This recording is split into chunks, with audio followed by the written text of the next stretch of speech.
Welcome, friends. Grab your favorite cup of tea, coffee, or cocoa and settle in for Sips from the Sip from the Utica Institute Museum. Sips from the Sip is all about sharing the history of little-known people and places in Mississippi. We're serving up truth, justice with a dollop of sass. I'm your host, Jean Green. Today's episode is the 17th of a multi-part series of readings and discussions from the book Black Man's Burden. William Henry Holtzclaw was born in 1874 and raised in rural Randolph County, Alabama, to sharecropping parents. The Tuskegee graduate founded the Utica Normal and Industrial Institute for the Training of Colored Young Men and Women in Utica, Mississippi in 1903, making it the first Little Tuskegee to be established in Mississippi. The Black Man's Burden, the autobiography of William Holtzclaw, published in 1915, made him one of the first black men to publish a book in Mississippi. Chapter 9 covers the beginning of the Jubilee Singers.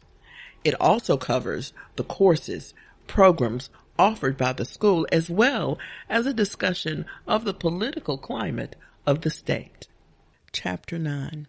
During the first summer, after the school was organized, I determined to take a quartet of young men singers on a tour as a means of interesting more people in our efforts. We traveled through the Catskills and the Adirondacks, along the north shore of Massachusetts, as far north as Bar Harbor, Maine, and also in the White Mountains, and we met with several interesting adventures. One night, quite late in August, we found ourselves at a place not far from Fabian, New Hampshire, where it was not possible to get shelter for the night. We stayed about the little railroad station until it was locked, and we returned out of doors. It was very cold considering it was a summer night, so cold that we did not dare lie down on the ground for any length of time, so we walked back and forth on the railroad to keep warm. Late in the night, however, the boys became so tired that they dropped here and there upon the ground and went to sleep. The next morning, Mr. William A. Harris, one of my teachers, who had charge of the quartet, found he had contracted a severe cold. He never recovered from that exposure and now lies in the little cemetery near Utica. As for me, I walked the entire night. I did not dare stop. I suppose I walked many miles back and forth on the railroad tracks before day. In Georgetown, New York, I was surprised to receive an invitation from the proprietor of one of the leading summer hotels to address his guests in the parlor after dinner. He was careful to explain that his guests were largely Southern people, and I accepted the invitation with some reluctance, as I had never before addressed an exclusively Southern audience in a Northern state. I appeared promptly at 8:00 p.m. and spoke for about an hour. Never before had I experienced such a reception as I experienced that night, and I was surprised to see, when I had finished my plea for my race, that several of my audience were visibly affected. A lady, evidently of much culture, came up and between sobs said, "I want you to know I'm a Southern woman. My father owned slaves. I know all about your people. I know their faults and their virtues. I approve of all that you have said in your wonderful address. I believe you are the right man for your great task in Mississippi." She then broke down completely, and her husband came up and took her by the arm. As he carried her away, still weeping, he winked his eye at me in a rather significant way and said to her in a low voice, "Come on, dear, the niggers will come through all right. When you get back down to Mississippi, your cook will change your tune." I was thoroughly surprised when I learned for the first time that I was talking to Mississippians. While I was on this tour, I received a letter from Miss Fidelia Jewett of San Francisco, and a correspondence was then begun that has never ceased. She became interested in my work and visited the institution the following year. We had not finished the first building when she came, accompanied by her friend, Miss Martin, one of the professors of Leland Stanford University. Although we had no place to take care of guests at that time, we prepared a little rough-hewn table, provided with still rougher food, in the dirt floor cabin. The ladies made themselves comfortable and seemed happy. They became so much interested in all that we were trying to do that Miss Jewett resolved to erect a building for us in memory of her mother. This building is known as the Mary K. Jewett Memorial Hall and is one of our most substantial buildings. As the work developed, I saw that what was most needed among the people was the training and development that Dr. Washington was giving to the people of Alabama, industrial education. So I turned my attention towards starting that department. As we had no apparatus, nor shops, nor money, I decided to go to New York and see what could be done. The first person that I called on was Dr. Henry E. Cobb, minister of the West End Collegiate Church. I entered his office and approached him with no little hesitation, but his cordiality surprised me.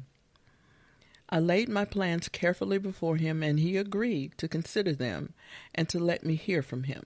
Some weeks later, after he had corresponded with Mr. Edwards, Dr. Washington, and others, he concluded that he would help me. He invited me to come before one of his Wednesday evening prayer meetings and tell my story to his congregation, who showed surprising interest in my address. After the services, a large number of the people came forward, shook my hand, and many of them left $1 in my palm. At one time, the handshaking was so lively that I had to use both hands, and I went away the next morning with $250. Dr. Cobb and the members of his church who felt that it would be desirable for the students to learn the printer's trade gave us a little press and 2 or 3 cases of type, while a lady gave some apparatus to start a sewing room, and thus we had 2 industries.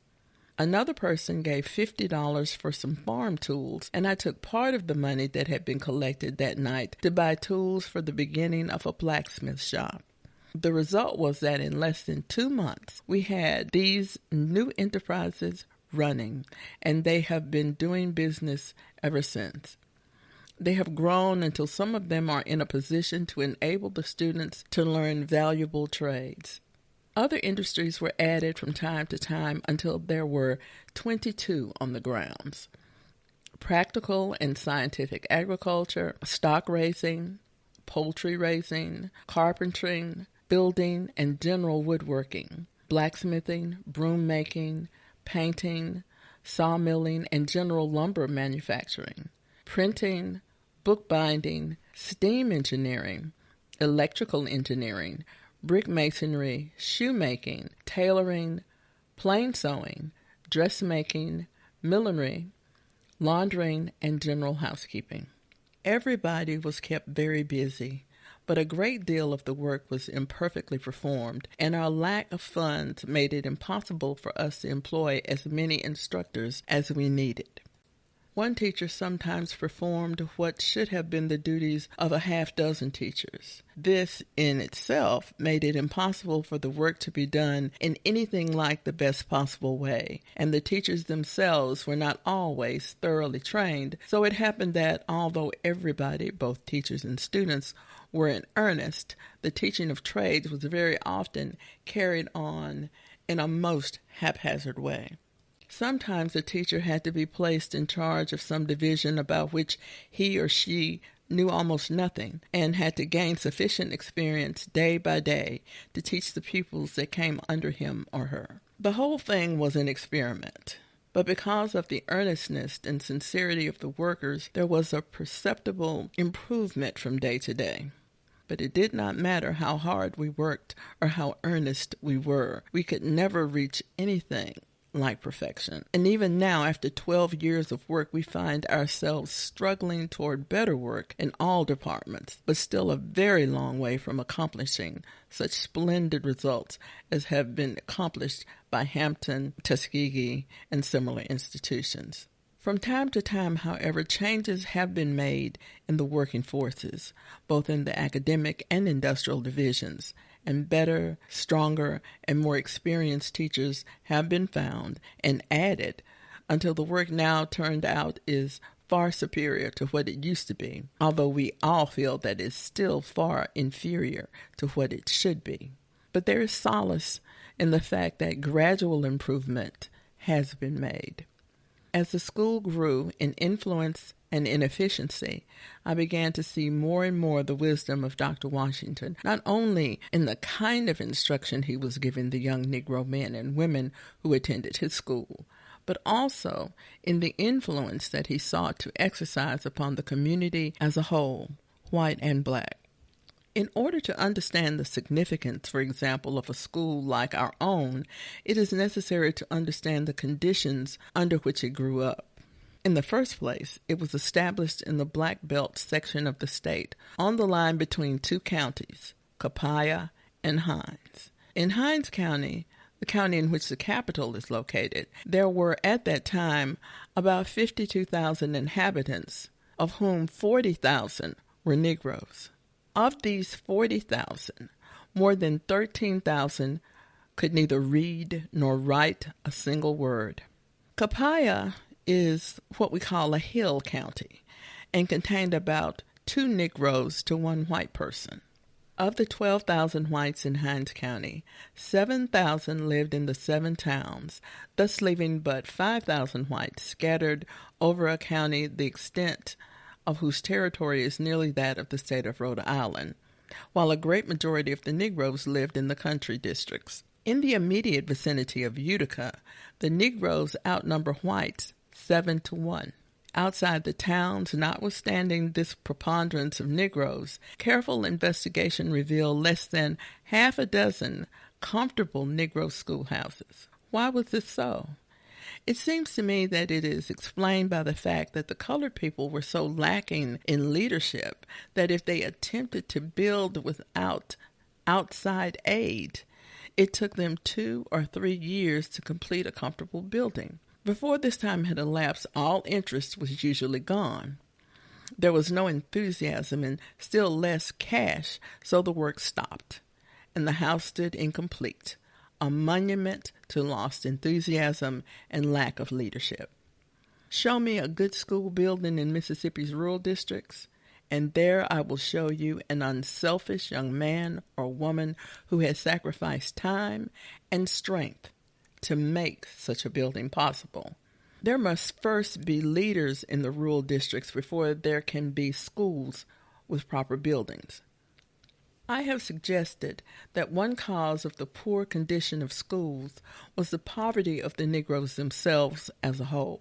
I use this word poverty advisedly, for I consider him poor indeed who has never learned how to make proper use of his earnings.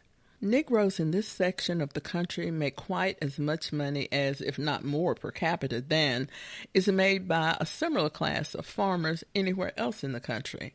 But the greater part of this money is spent foolishly. This is a rule, though there are splendid exceptions. I have put emphasis on the fact that we must have leaders in every community before we can have proper schools, because I know the kind of jealousies and the bickerings that arise wherever enterprises are undertaken. I know that there are usually 2 or more factions which it is difficult to get to work in harmony. In order to bring about harmony and induce teamwork while raising funds among the people to establish and maintain a school community, there must be a leader whose opportunities have been at least a little better than those of the average man, and who has the confidence of all factions. Then, too, whatever money is furnished by the state for the building of schools in rural districts is disbursed through the county officers, who are given great latitude with the funds. The amount that any given community can obtain for a Negro school depends, to some extent at least, on the ability of the teacher in that community, or on an intelligent board of trustees who can impress their needs as well as the justice of their cause upon these county officers. For instance, there is a law on the statute books of this state to the effect that each county is entitled to an agricultural high school, but few counties, so far, have taken advantage of building such schools for Negroes. When our schools can send sincere, progressive men into the various counties, men who understand and can get in touch with the white officials and press their cause, agricultural schools will become as common for Negroes in Mississippi as they are now for whites.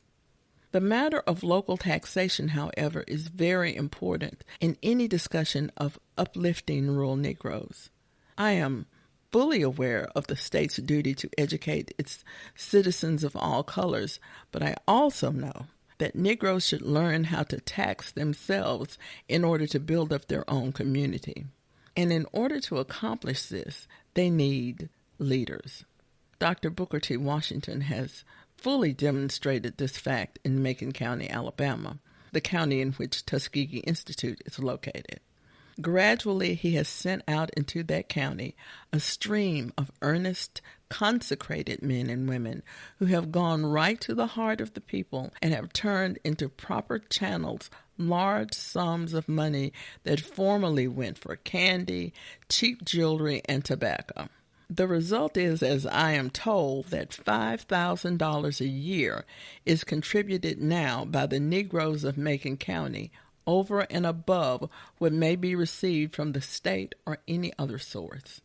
Therefore, our greatest effort in all these rural districts should be to teach the people how to use their earnings for their betterment, to use them for the substantial and not the ornamental things of life, to teach them to depend upon themselves to find in their own communities and about their own doors a means of progress and betterment, and not to look to any outside source whatever. These leaders must smite the rock and let the people drink of the waters that will flow freely. Why should people look to any other section of the country for the means of educating and uplifting themselves when they may have it here at their own doors simply by trying? From the beginning, it has been our object to send out from this institution young men and women who will take the lead wherever they may locate. Our aim has been to teach them that instead of constantly appealing for funds from everywhere else except at home, they should seek to make of every man with whom they come into contact a sort of home missionary, one who will not only be interested in the making of his own locality, but who will gradually begin to look out upon the world to see if there is not something he can do toward helping someone else. Speaking of conditions, the political situation must be considered because it certainly has its bearing upon the progress of any undertaking of the colored man in the South.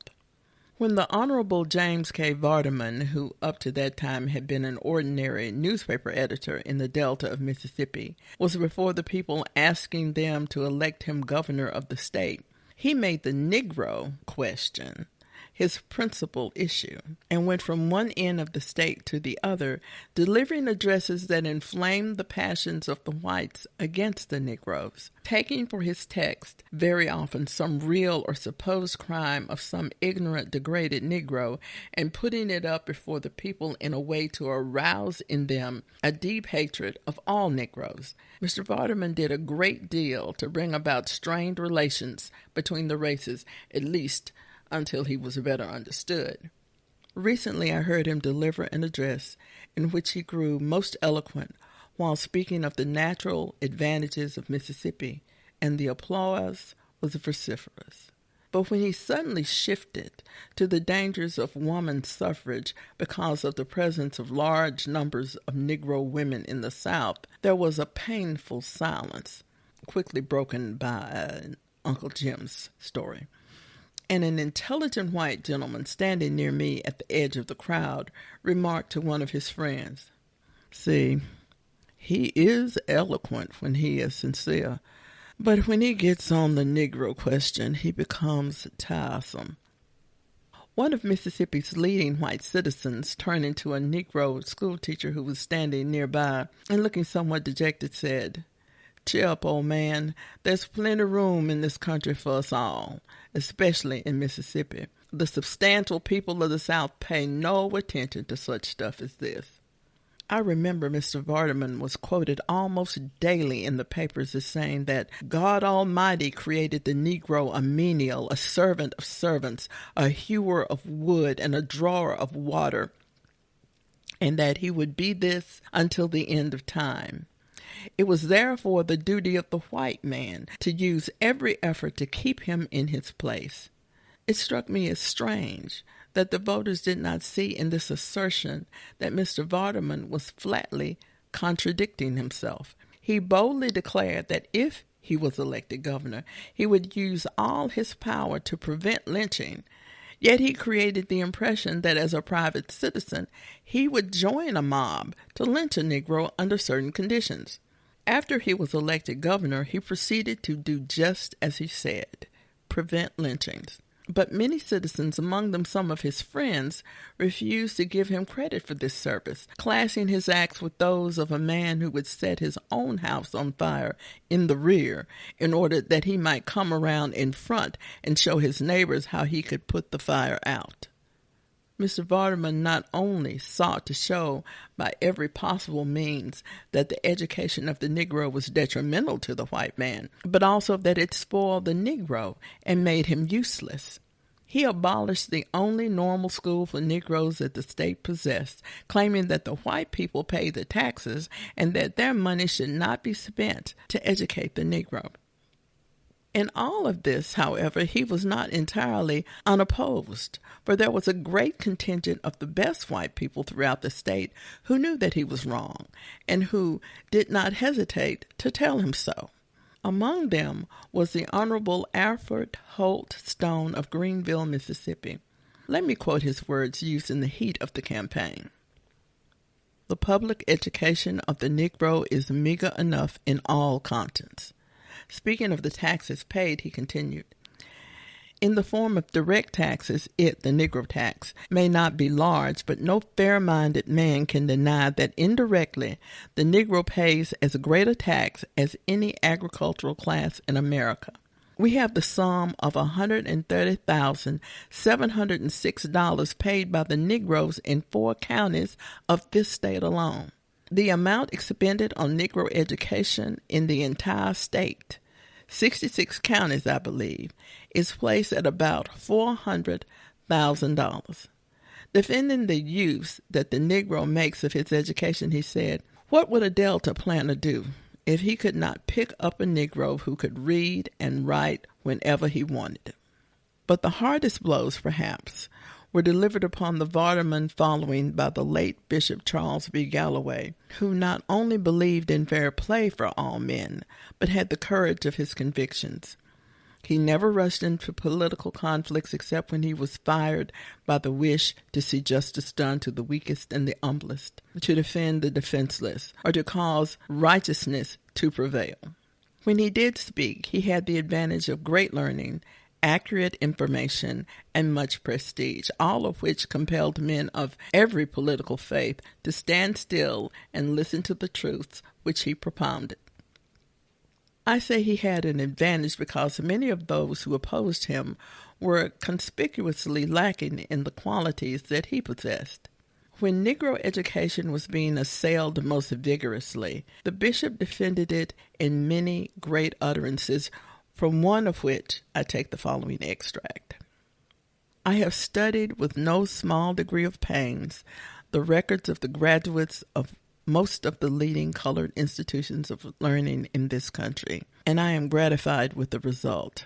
I have been unable to find a single graduate from any representative Christian institution that has been convicted of any infamous crime. Education elevates all people, and I deny with all the emphasis of my being the charge that education does not elevate and make better the black man." While this political turmoil was going on, the Utica Institute was established. It succeeded mainly, I suppose, because it had no politics of its own. Thank you for tuning in for Sips from the Sip. Joining me next time to discuss Chapter 9 will be Dr. Bobby Cooper. Dr. Cooper is Professor Emeritus of Music and Director of the Jubilee Singers. Be sure to tune in for what I am sure will be a very interesting discussion. The Utica Institute Museum is dedicated to expanding knowledge of the history of Utica Institute and its role in Southern Black education. This program is supported by donations from our listeners. If you enjoy learning about the history of William Holtzclaw, the Utica Institute, and Mississippi, consider donating. To support Sips from the Sip and all the work at the Utica Institute Museum, visit our Patreon at patreon.com/Utica Institute. Until next time, this has been Jean Green, coming to you from the heart of the Sip.